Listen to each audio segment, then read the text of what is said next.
en hawti ummatore ha ɗo ngam en findina ɓe dede ko yarani yakere hijjore e andi hijjore ɗum jahangal taskantegal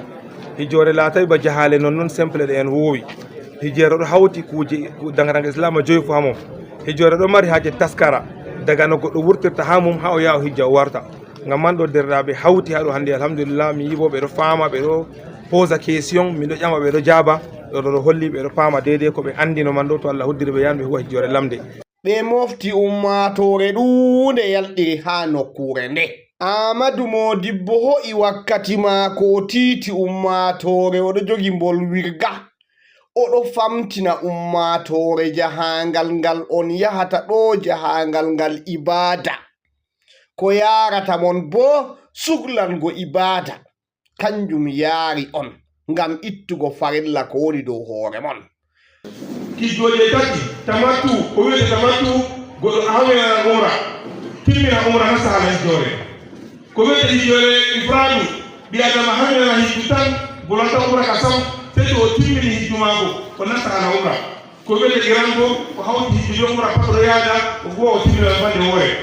en mbi kuuje tasitede ko en mari kuuje nayi aran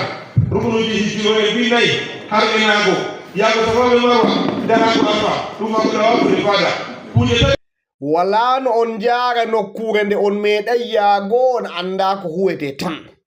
dalila man o dari oɗo famtina nonnon oɗo holla himɓe video on daari nokkure nde to on jehi ha ton nda ko huwete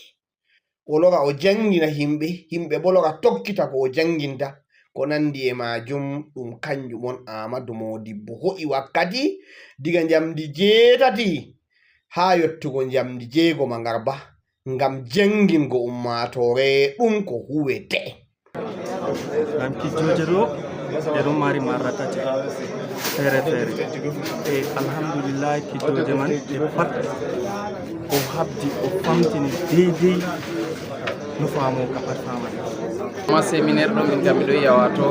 fotan be tawi ɗo no yaha janga fof ɗum wato hokki min nasaɗa ha ɓuri sembe ha dede ko boliɗe Ahmadou Modibbo man o wolwide ummatoje seyi be yalɗirgo ha hawtirde nde be nanugo boliɗe bolwaɗe ɓe fuu maɓɓe ɓe ɗo nder seyo e welwelo